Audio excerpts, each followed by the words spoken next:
Ndi nthawi yankhani kuchokera kuno ku MBC ndipo madzulo ano muli ndine Simeon Boys komanso nzangayo Savita Wilima. Poyamba tiyambe ndi mitu yankhani zathu. President Dr. Lazarus Chakwera lero alankhula ku mtundu wa Malawi. Boma lakhazikitsa ntchito yogawa fetereza wangongole kudzera ku bungwe lobwereketsa ndalama la National Economic Empowerment Fund Limited NEF. Ndipo timu ya Mighty Mukulu Wanderers yati ili ndi malingaliro osewera nawo mu mpikisano wa matimu amuno mu Africa wa Confederation of African Football CAF chaka chino.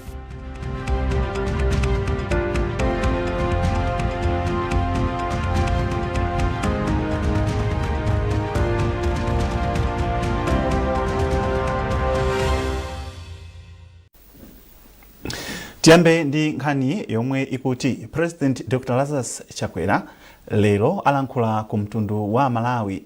Malinga ndi ofalitsa nkhani ku nyumba ya boma, mtsogoleriyu alankhula nthawi ya 8 koloko usiku uno, pomwe akuyembekezeka kupereka uthenga wake wa chaka chatsopano ku mtundu wa Malawi.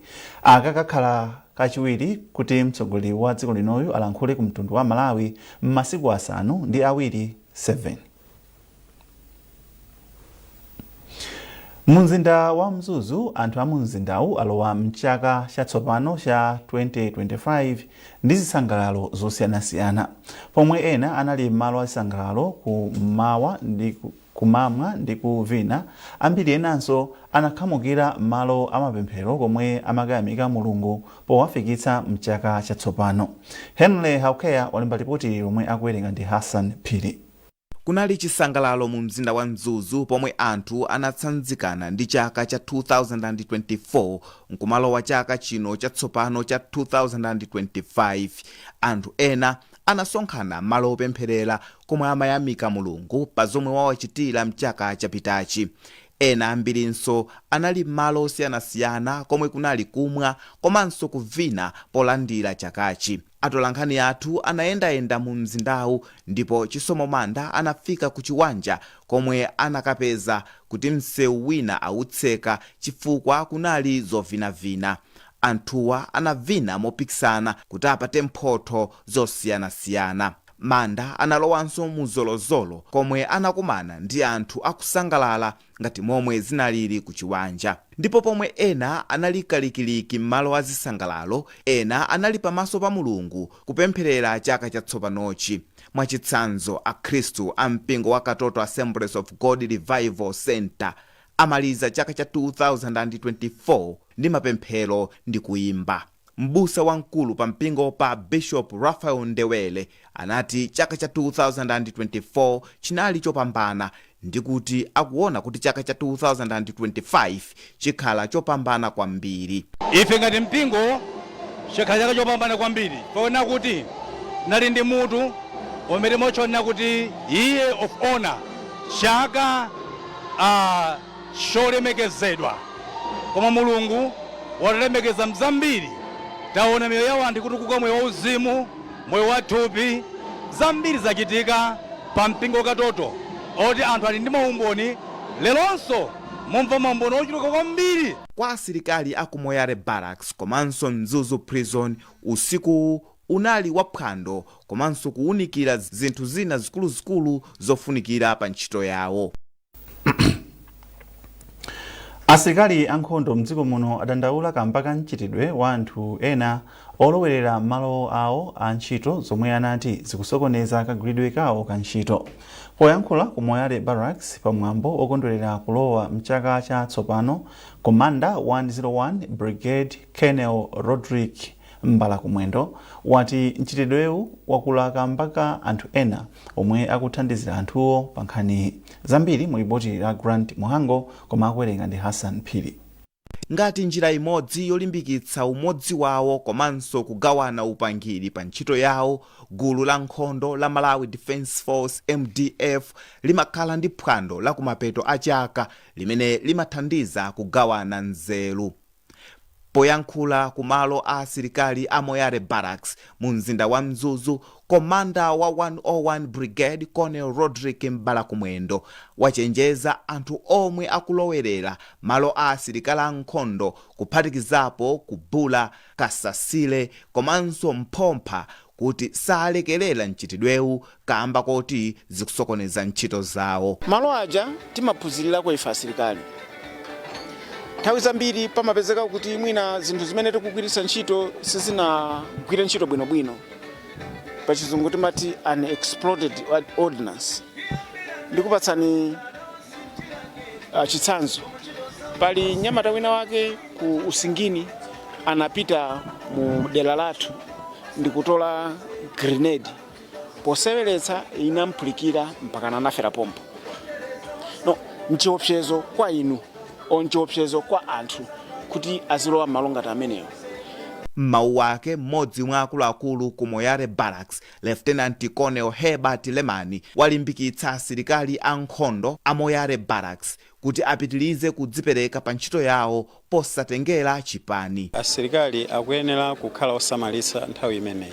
Ndi nthawi yovuta kwambiri, koma monga amene ndinanenera muja ndikuwakumbutsa kuti sakuyenera kutengapo mbali ku zokhudza ndale, sakuyenera kutengapo gawo lililonse lokhudza ndale chifukwa chakuti iwo sandale. Amayenera kuti asilikali ndi amene amapanga save ma interest a dziko. Pamapeto pa zonse kunali kuvina ndi kusangalala pomwe asilikali amalowa mchaka chatsopano cha 2025.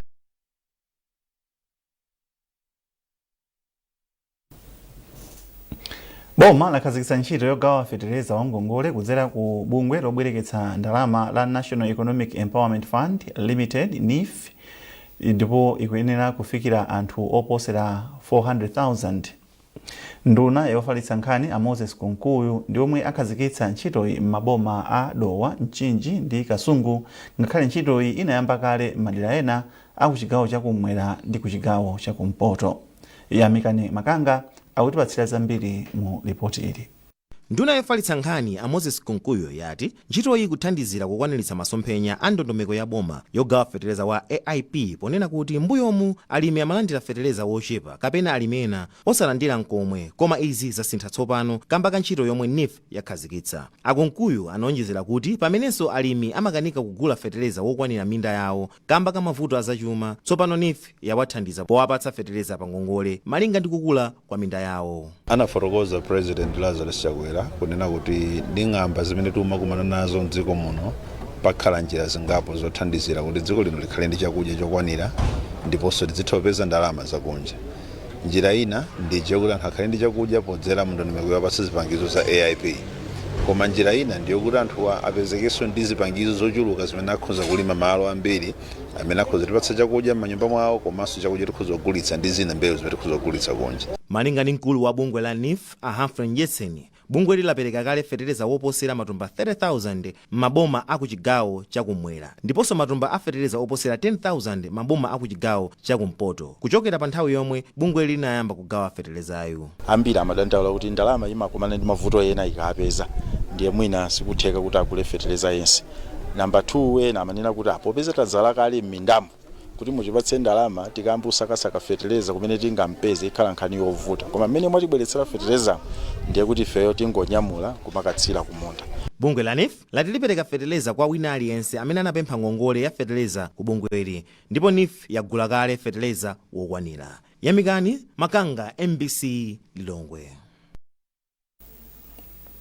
Bungwe la Komesa lati kafukufuku yemwe bungweli lachita mogwirizana ndi unduna wa zamalonda posachedwapa, yemwe amaunika za nthawi yomwe katundu amakhala pa zipata zolowera kapena kutulukira mdziko muno, mchingerezi time release study, ndi chiyambi chofunikira kulimbikitsa malonda ku Malawi ndi maiko omwe ali mu mgwirizano wa Komesa. Mkulu ona za malonda ku Komesa Amshuka Kumwera ndi omwe amayankhula izi malo mwa mlembi wamkulu wa Komesa, ndipo analimbikitsa kufunika kwa kuunikanso ndondomeko zomwe zimatsatidwa kuti katundu alowe kapena kutuluka mdziko muno. Mark Donald Chiwayula ali ndi nkhani yonse. poyankhula pamwambo owunika ripoti la kafukufuku yemwe bungwe la COMESA molumikizana ndi unduna wa zamalonda komanso mabungwe ena monga bungwe lotolera misonkho la MRA anachita, mmodzi wa akuluakulu owona zamalonda ku COMESA Anshuka Kamwera anati kafukufukuyi akuonetsa zonse zomwe zimachedwetsa katundu mzipata zolowera komanso kutuluka mdziko muno. Iwo ati zotsatira zoyambirira za kafukufukuyi zikuonetsa kuti zotsamwitsa zina zikakonzedwa katundu wa malonda adzitha kudutsa mzipatazi mofulumira, zomwe zingapititse patsogolo malonda pakati pa mayiko omwe ali mu mgwirizano wa COMESA. M'mawu ake mkulu owona zamalonda mu unduna wa zamalonda Charity Msonzo ati amalonda adzigwiritsa ntchito malire ovomerezeka ngati Mchinji One Stop Border Post kuti Malawi ipindule kwambiri ni malonda ake. Tikutsimikiza ndithu kuti azathu a COMESA atithandizira kuti timalizitse ndithu ripoti yathu, ndipo ripoti imene tikalimalizitsa tipempha ndithu akuluakulu athu mboma kuti adzaliperekeno kwa anthu amene akuyenera kuyigwiritsa ntchito, makamaka anzathu opanga mabizinesi opanga malonda Malawi muno, fanda amene tikufuna tithandize ngati unduna wathu tikufuna tizithandiza anthu ochita bizinesi kuti iwo azipeza phindu loyenerera, chifukwa kuti tikapanda kuwauza zimene zikuyenera kuchitika kapena anzathu amene amagwira ntchito pa maboda akapanda kudziwa vuto limene lilipo ndiye kuti zinthu zizimayenda bwino. Koma tikufuna kuti ripoti limene likaperekedwe kwa onse amene akuyenera kuligwiritsa ntchito kuti malonda athu asamapsinjidwe chifukwa cha anthu amene akugwira ntchito pa boda. Pothirirapo ndemanga wachiwiri kwa komishonala wa MRA Achimwemwe Kawalewale analonjeza kuthana ndi mavuto monga kusowa kwa makina oyesera katundu mwachangu ndi kutsegulira njira zamakono zolipirira katundu. Zimene zaonesa kuti kumbali yathu tikuchedwa mwina ndi mwina, koma ndi mairiya zoti ifeyo ngati MRA tiunikaso tikhala pansi tione kuti ndi muti momwe ife tingapange mothekera kuti anthu amene akugwira nafe ntchito ngati a business asamadandaule yani, komanso kuti ifeyo tizipanga zinthu monga mmene taxpayer chatatu imanenera. Malo akuthandiza kwambiri, ndikuzonena kuti from 2022 December 22 mmene a president anazitsegulira malowa, revenue yomwe station ya Mchinji yakhala ikutolera akwera kwambiri, ndikukhulupirira nthawi imeneyo simafika 1 billion, kwa panopo ikumadusa 3 billion plus. So kwa ife ngati MRA tikuona kuti malowa atithandiza kwambiri, osati ngotithandiza kokha kulandira ndrama zomwe zopita kuboma, komanso ngakhale anthu athu ama customer business persons akabwera tumatha kuwalandira komanso kuwathandiza mu malo oyenereka kusiyana ndi mmene zinali mbuyo mwezi. Kafukufuku wa Time Release Study TRS wafotokoza zofunika zomwe zikuyenera kuchitika kuti dziko la Malawi lipindule pochita malonda ndi mayiko omwe ali mu mgwirizano wa COMESA. McDonald Chiwayula, MBC Lilongwe. Nkhanizi zikufikani kuchokera kuno ku MBC. Bwanji tonenso mitu yake. President Dr. Lazarus Chakwera lero alankhula ku mtundu wa Malawi. Boma lakhazikitsa ntchito yogawa fetereza wa ngongole kudzera ku bungwe lobwereketsa ndalama la National Economic Empowerment Fund Limited NEF. Ndipo timu ya Mighty Mukulu Wanderers yati ili ndi malingaliro osewera nawo mu mpikisano wa matimu amuno mu Africa wa Confederation of African Football CAF chaka chino.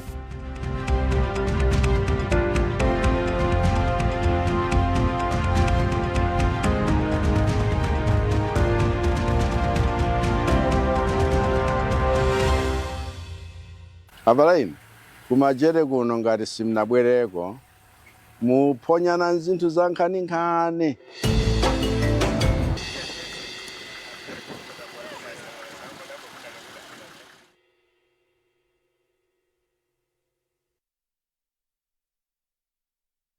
Wow, your roof timber trusses look amazing. What's your secret? I only use the best anti-termite products on my timber. I trust Sheldrite Anti-Termite to keep them looking pristine. Sheldrite has a special formula that provides deep nourishment to the wood, protecting it from termites and other wood-boring insects. And the best part? It lasts longer than other brands. And it is also available in a colorless variant. See this? With Sheldrite, the liquid penetrates deep into the wood. But with this other brand, it barely covers the surface. Don't settle for cheap products. Choose Sheldrite. It's the premium choice. Sheldrite, the very best.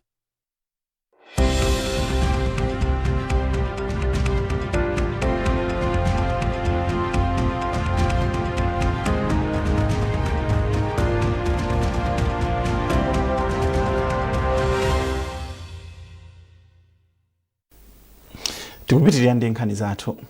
Magulu othandizapo pa zosunga chilengedwe alimbikitsa makampani adindo ndi nzika za dziko lino kuti zilimbikire pa ntchito yobwezeretsa chilengedwe monga ntchito yobzala mitengo ndi cholinga choti dziko lino likwaniritse kulimbana ndi mavuto omwe akugwa kamba kakusintha kwa nyengo.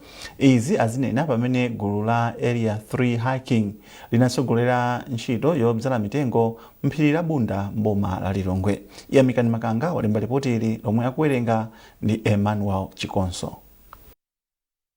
Pamwambowu mmodzi mwa anthu omwe amalimbikitsa zosamala chilengedwe Matthews Malata anapempha Malawi kuti apitilize kusamalira chilengedwe ndi cholinga choti dziko lino lithane ndi mavuto odza kamba kakusintha kwa nyengo.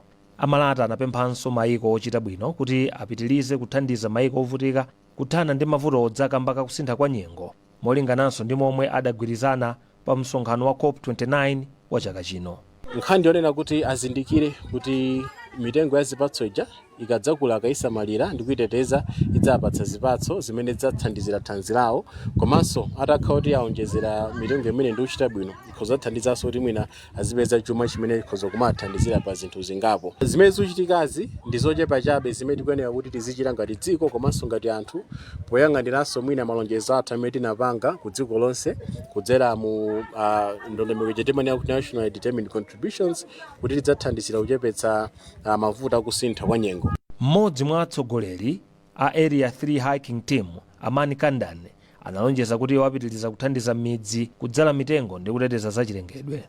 Mfumu Mponda ya derali inayamikira ntchito yodzala mitengoyi ndipo ati midzi yawo ili yokonzeka kugwira ntchito ndi adindo osiyanasiyana kuteteza za chilengedwe. Anthu anga ndafotokozera komanso ndimawuza makamakaso pamene akakhala kuti asoweka amaphwanya miyala koma ndimawuza kuti ayi musaphwanye miyala.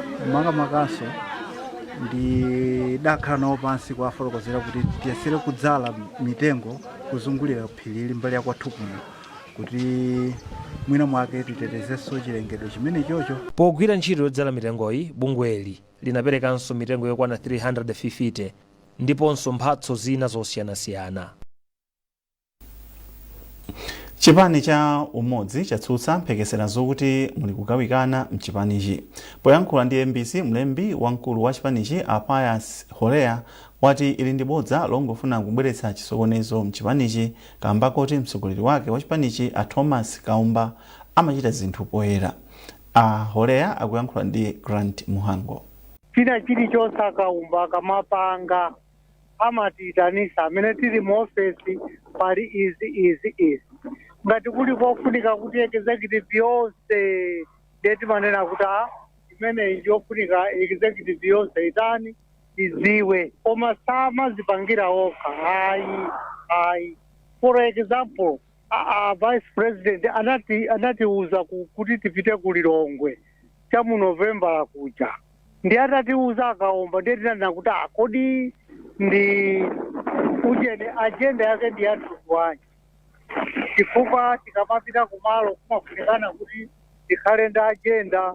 Anamvesani kunena kuti ayi mpaka na ulendo uja unatani unalephereka kunena kuti executive yanga yachita ngati kuti yatutumuka kuti kodi kumene kokoti ukatani so zikanakhala zonena kuti iwo Akaomba akungozipangira okha ndiye kuti akanangoti basi tiye tichite izi posasusikanso ayi. Ndiyeno amene akubwera ndi nkhani yonena kuti iyayi kuli mpungwepungwe Akaomba ntchito akungogwira mwayi wokha ngati glosale, nkhani imene tinene kuti akuyitenga kuti? Ayi pamene ine ndimafuna kufunsa kuti kodi anthu ndi achipani kapena ndi awawa otsutsawa, because ineyo ndi momwe ndikuziwira mchipani palibe amene anganene zimenezi. Achikulire okwanira 200 ochokera m'midzi ina ya mdera la mfumu yaikulu Kalolo ku Lilongwe ndi okondwa atalandira ufa kuchokera kwa nzika yokhudzika ya mderali a Lawrence Kayesa. Olive Pili anali komweko ndipo akutipatsira ripoti ili. Pomwe dziko likukondwerera chaka chatsopano, nzika yokhudzidwa ya ku Lilongwe a Lawrence Kayesa yabweretsa chisangalalochi kwa achikulire. Malinga ndi Kayesa apereka ufa kwa achikulire kutengera kuti ndi anthu omwe amakumana ndi mavuto osiyanasiyana m'madera omwe amakhala komanso pofuna kukondwerera limodzi mu nyengo ino ya chisangalalo. Akayesa kenako analimbikitsa anthu mdziko muno kuti azithandiza magulu a anthu ovutika maka achikulirewa. Azigogo anda amene apanga ma generations asamalira miyoyo yathu and ambiri mwa anthu anasamalira makolo athu, anasamalira ife tomwe, akusamaliranso ana athu. So nizofunika kwambiri kumakumbukira pa nthawi ngati ino kuti asaone ngati kuti tinawataya iwo panopo akufuna ife kwambiri mwina kuposera nthawi ina iliyonseyo ya mmoyo mwawo. Mmodzi mwa achikulire omwe ali ndi ana awo ufawo Astera Fulomani anasonyeza kukondwa ndi kuyamikira Akayesa kamba kowakumbukira mnyengoyi. Ine ndilosangalala kwambiri polandira zimenezi poziona kuti nzachilendo sizichitika izi ife liliyosangalala kwambiri kuti munthu watithandiza kuti likathodya chakudya chokwanira pakhomo pathu zomwe zimatisowa ife lero tazipeza kuchokera kwa Lawrence Kayesa. Achikulire omwe ali ndi ana awo ufawo ndi ochokera m'midzi ya Chibungo, Katsumbwa, Sinumbe komanso Mkoko. Kuphatikiza pa ufa, achikulirewa anawapatsanso ndalama ndi ndiwo. Olive Phiri, MBC, Lilongwe. Ana omwe akufunika thandizo la kuchipatala cha Mlambe akuyembekezeka kuyamba kulandira thandizo labwino kutsatira ntchito yokozanso chipinda cha ana pa chipatalachi. Ngati mbali imodzi yofikira anthu, akuluakulu a kampani ya zokopa alendo ya Sunbird Hotels and Resorts akonzanso chipindachi ndi ndalama pafupifupi 17 miliyoni kwacha. Zina mwa zinthu zomwe akonza pa chipatalachi ndi kupentanso makoma, zimbudzi komanso zina mwa zipangizo zomwe amagwiritsa ntchito pothandiza ana omwe akudwala. Edward Chunga ndi mmodzi mwa akuluakulu a ku Sunbird. Chifukwa kuti masitafu athu ambiri amabwera kuno toyambirira komanso china nchona kuti ife timakhulupirira kuti chimene tapangako tizikhalanso ndi impact mu community imene tikugwiramo ntchito.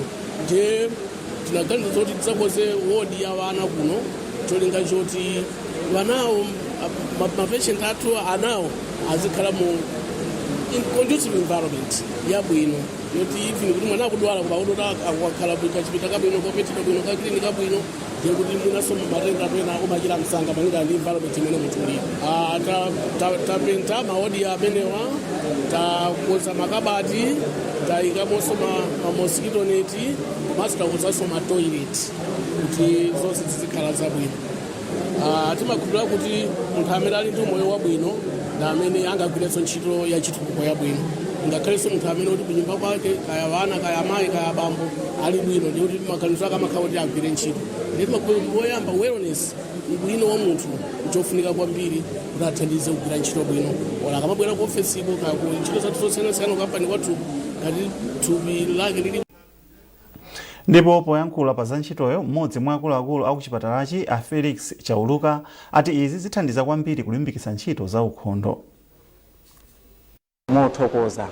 Mothokoza Sunbird, mothokozanso Mulungu chifukwa poyamba ndi chithandizo chimene chitithandize ife kuti ukhondo upite pasogolo. Kupenta kumene apentako, matoileti, silingi, zonsezi zitithandiza ife kuchipatala kuno kuti tikwanirise ku ukhondo chifukwa pali ndondomeko ndithu zapaderadera zimene a Ministry of Health, World Health Organization amayika pa ukhondo. So chifukwa choti atikonzera malowa ndi abwino, ukhondo upita pasogolo. Tikuthokoza kwambiri Sunbird chifukwa cha chithandizo chimenechi. Komanso si pokhapo ogwira ntchito athu ndi kuti agwira ntchito malo abwino, malo okongola, malo okoma. Komanso osati pokhapo ana amene amabwera kuzalandira thandizo la mankhwala kuno kuchipatala apentera ndipo ayika zidole mmenemo. Zidole zimenezi sizisonyesa gapu ina iliyonse chifukwa kunyumba amasewera ndi zimenezi. Kunonso akabwera pamene akulandira thandizo la mankhwala aziona zimene zinamasewera uku akulandira thandizo la mankhwala. Ndiye ife tikuthokoza kwambiri Sunbird chithandizo chimenechi tachilandira. Munkhani za masewero, timu ya Mighty Mukulu Wanderers yati ili ndi malingaliro osewera nawo mu mpikisano wa matimu amuno mu Africa wa Confederation of African Football CAF chaka chino. Mtsogoleri wa timu iyi a Thompson Mpinganjira wanena izi dzulo pamene timu iyi imapereka mphotho kwa osewera omwe anachita bwino mchaka cha 2024. Norbert Jameson andi zambiri. Mwambo huu unachitikira ku Makori Restaurant kwa Vumbwe mboma la Cholo. koma kumasana ake mwambo usanayambe timu ya Wanderers inazungulira m'madera osiyanasiyana mu mzinda wa Blantyre kuonetsa uchemerera ake chikho cha Castell. Poyankhula pa mwambo opereka mphotowu, ampinganjira anada kukambirana ndi makampani omwe amathandiza timuyi kuti aonjezere ndalama zomwe amapereka kuti timuyi itenge nawo mbali mu mpikisano wa CAF chaka chino. Wanderers inasewera kumaliza mu mpikisano wa CAF mu chaka cha 2018. Ngati zonse zingaende bwino, tifuna kuti timu ikasewere muchani, ikasewere mu CAF. Ndiye pakali pano zokambirana zili mkati, tilengeza posweda pompa kuti kodi apita akasewera ku CAF kapena sapita, koma mmene ndikuonera ndi mmene zikuyendera ndikuona ngati kuti Wanderers ikasewera mu CAF. Ampinganjira anafotokozanso za tsogolo la mphunzitsi ongogwirizira wa timuyi Bob Mpinganjira. Ngati sititenga amene alipo akuyang'anira timu pakali panopa ndiye kuti tikatenga kunja, koma mali muno chaka chino sititenganso wina aliyense apart from amene alipoyo pakali panopa amene akuchita acting Bob Mpinganjira. If we don't take him ndiye kuti tikatenga mwina tikatenga kunja coach kuti tione zina. Kenako mtsogoleri wa timu ya Wanderers analengeza kuti osewera onse komanso aphunzitsi a timuyi alandira ndalama zosachepera 1 million kwacha aliyense powathokoza potenga chikho cha Castell. Pa mphoto zomwe zinaperekedwa, osewera wapakati Isaac Kariati ndiye yemwe anachita bwino kuposa onse pamene analandira mphoto zinayi kuphatikizapo ya katswiri wa akatswiri onse. Iye analandira ndalama zokwana 1.6 million kwacha. Choyambirira ndingothokoza kumwamba chifukwa si mphamvu zanga, si nzeru zanga, si kudziwa kwanga, koma zonsezi chifukwa cha mphamvu yake kwanilisa kutenga zonsezi. Ndiye kwa ineyo ndingoyamikira kumwamba ndithu. Tingoyang'anabe kwa Mulungu tione kuti kusogoloko Mulungu ali kunjira zotani. Pamwambowu timu ya Wanderers inaonetsa kugulu makaka a uniform yomwe igwiritsa ntchito mu chaka cha 2025. Norbert Jameson, MBC Sport. Ndipo pomaliza nkhanizi nayinso mitu yake. President Dr. Lazarus Chakwera lero alankhula ku mtundu wa Malawi. Boma lakhazikitsa ntchito yogawa fetereza wangongole kudzera ku bungwe lobwereketsa ndalama la National Economic Empowerment Fund Limited NEF. Ndipo timu ya Mighty Mukulu Wanderers yati ili ndi malingaliro osewera nawo mu mpikisano wa matimu amuno mu Africa wa Confederation of African Football CAF chaka chino.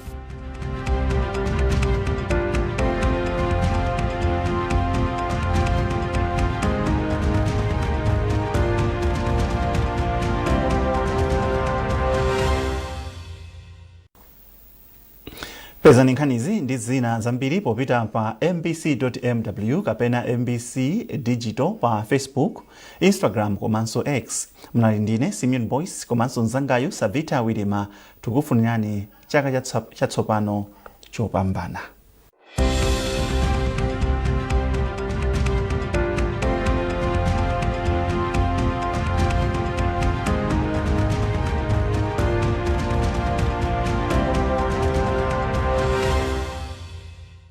Takulandirani ndipo ni nthawi ya zanyengo.